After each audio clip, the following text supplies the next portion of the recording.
Ada yang bingung kan, kok suami sama istrinya kasar misalkan, tapi sama perempuan lain enggak.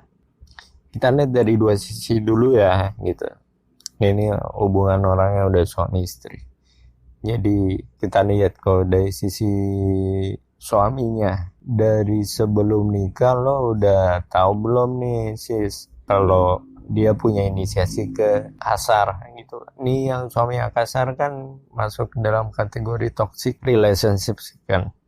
Jadi lu sebelum nikah udah lihat belum nih dia ada indikasi ke sini. Kalau enggak ya udahlah, sabar. Artinya ya namanya manusia kan nggak bisa tahu segalanya tentang orang. Nah kalau memang ternyata lu tahu tabiatnya dia begitu, maka lu tanya sama mertua lu, karena dia yang tahu ini bocah dari kecil nih gitu kan.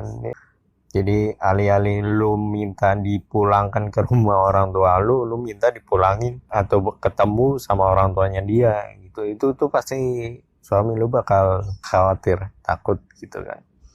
Karena toxic relationship itu bagian dari pelanggaran agama, maka harus didiskusikan secara serius. Bagaimana konteksnya? Kalau suami lu kasar, itu karena perilaku lu sendiri. Ada hal-hal yang gak lu sadari sebagai seorang istri yang men-trigger sehingga berlaku kasar sama lu. Contoh, di pembahasan manajemen rumah tangga Islami, gua mendapati salah satu ustadz mengatakan bahwa 50% dari rumah tangga itu adalah urusan seksual. Jadi kalau urusan seksualnya bermasalah, artinya setengah dari rumah tangga lu bermasalah.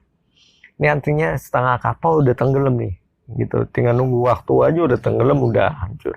Ya karena esensi dari menikah adalah melanjutkan keturunan. Tidaklah dengan cara lain kecuali dengan ya berhubungan seks. Gitu. Jadi hubungan seks di dalam rumah tangga itu penting. Di dalam hubungan pernikahan itu penting. Tapi banyak orang nggak notice ini. Gitu. Ketika pacaran mah ya zina, mesum di hotel, di kebun, di kuburan gitu ya. Kayak nggak punya malu, kayak nggak ada rasa canggung. Tapi ketika udah menikah untuk urusan seksual nggak pernah dibahas. Suami minta apa nggak diungkapin, kalau ditolak kecewa gitu. Istri juga begitu. Artinya ya inilah permainan setan. Makanya gue selalu bilang jangan pacaran deh gitu. Jangan pacaran. Gue nggak bilang kalau bisa jangan pacaran, enggak, gue tegas bilang jangan pacaran. Kalau mau nikah jangan pacaran gitu. Kalau lu pacaran, lu memperburuk hari pernikahan lu memperburuk perjalanan pernikahan lu. Mau lu menikah sama pacar lu yang sekarang lu pacarin, mau tidak tetap gitu. Jadi lu cuma memperburuk track record hidup lu untuk masa depan lu yang suram gitu. Jadi dilihat, kalau misalkan toksiknya atau kasarnya sama lu sebagai istrinya karena lu, maka lu nya harus memperbaiki diri. Ingat ya, nggak ya ada hukum sebab akibat lah. Kalau misalkan suami kasar sama lu sebagai istrinya, ya maka lu harus introspeksi diri dulu gitu, koreksi diri dulu, evaluasi diri dulu. Ini setiap permasalahan rumah tangga itu ya, kalau misalnya nggak mau terlampau berat atau berlarut-larut atau lama masalahnya gitu ya. Pokoknya ada masalah di rumah tangga, fokusnya ke diri sendiri dulu. Pertama lu lihat dulu. Nah ini kan yang lagi kita bahas konteksnya suami yang kasar terhadap istri. Nah sebagai istri ini, dari sudut pandang istri coba introspeksi dulu. Ada yang salah nggak dari gua sebagai istrinya gitu. Jadi ketika kasar, coba tanya ke suaminya. Ketika moodnya baik ya gitu. Ingat syarat dan ketentuan berlaku kalau mau nerapin ini. Jadi ya jangan bodoh-bodoh banget. Nah ketika dalam keadaan tenang, santai lu tanya gitu. Mau gue kasih tau caranya? Oke, cara sederhananya lu lihat suami lu senyum atau bahkan ketawa, itu saat-saat yang tepat. Itu lu tanya. Karena begini, permasalahan rumah tangga apapun ya, sebenarnya dari segi durasi itu ya, kalau makin berlarut makin parah. Artinya makin cepat masalah selesai makin baik. Nah percepatannya itu tergantung sebagaimana dari komunikasinya. Nah komunikasi berjalan dengan baik kalau ada keterbukaan. Keterbukaan itu ada pada kita masing-masing sebagai suami, apalagi juga khususnya sebagai istri. Kalau kita rendah hati, lapang dada, besar hati. Artinya begini, kita nggak ada gengsi satu sama lain gitu. Ingat ya hukumnya ya, di mata laki-laki perempuan itu mulia. Jadi kalau lu sebagai perempuan tidak dimuliakan laki-laki, itu bukan laki-laki baik. Nah, dari sisi perempuan harus melihat laki-laki sebagai pemimpin. Dia yang menuntun, namanya menuntun dari segi posisi, dia ada di depan, bukan di samping, apalagi di belakang lu. Itu prinsipnya harus kenali dulu itu ya. Jadi sebagai perempuan lu harus nempatin suami lu atau laki-laki itu di depan, artinya sebagai pemimpin gitu. Biarin dia mimpin gitu. Lu kan tahu dia baik atau enggak dari belakang, lebih mudah gitu loh. Kalau dia ngarahin ke jalan yang buruk ya lu akan tahu, dan berarti bukan laki-laki yang baik. Jadi biarin dia memimpin gitu. Jadi keterbukaan itu penting di dalam kunci komunikasi antara suami istri. Gini loh, suami kasar sama kita. Nah sebelumnya kita kasar apa enggak? Kalau kita nggak kasar, ya udah pakai cara itu barusan tadi akan cepat selesai. Suami akan pasti terus terang. Nah biasanya sih kalau tiba-tiba kasar begitu, ya mungkin karena urusan seksual. Dan biasanya memang karena itu. Ya suami kan kadang malu, atau bahkan gengsi gitu ya.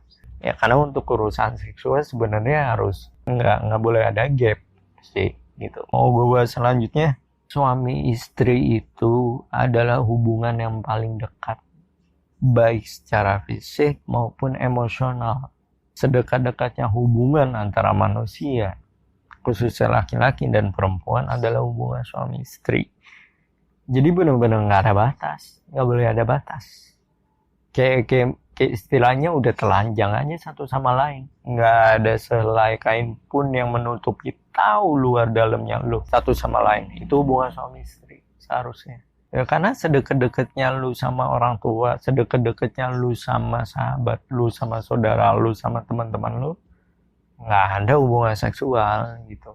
Kontak fisik, kedekatan fisik itu tetap ada batas. Sedangkan hubungan suami istri nggak ada batasan dalam kontak fisik, apalagi kontak batin gitu ya, atau kondisi emosional, perasaan, kedekatan emosional tuh. Jadi prinsipnya ketika kita tahu sebagian dari urusan rumah tangga itu, hubungan suami istri itu adalah untuk urusan seksual, maka jangan ada lagi gap atau jarak antara suami istri untuk urusan seksual. Dari sisi suami, gue kasih tau cepet aja nih. Lu pengen, lu minta. Lu butuh, lu minta. Lihat reaksi istri.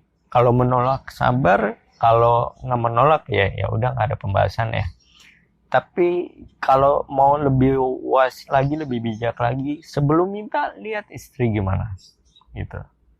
Sebelum minta dulu tanya lagi datang bulan atau enggak, tanya kondisinya lagi senang atau enggak, atau perhatiin aja gitu, perhatiin kondisinya lagi, moodnya lagi gimana, lagi happy enggak gitu. Kalau lu mampu secara ekonomi ya belikan sesuatu gitu loh. Ada ya, lu kalau mohon maaf nih ya, kalau lu mau nyawa pelajar pun lu harus bayar di muka kan, bayar dulu baru pakai gitu.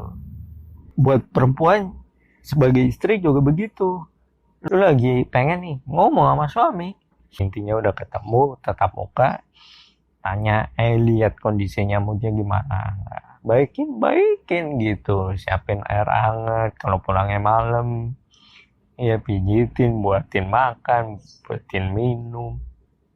Kayak mungkin minoritas yang begini istri ke suami ya gitu. Kalau suami ke istri mungkin banyak gitu. Tapi ingat, masalah urusan seksual itu kan selain datangnya kita nggak tahu kapan, walaupun ada pemantiknya, triggernya khususnya bagi laki-laki, maka kita harus bijak kalau mau harmonis ya. Intinya keterbukaan.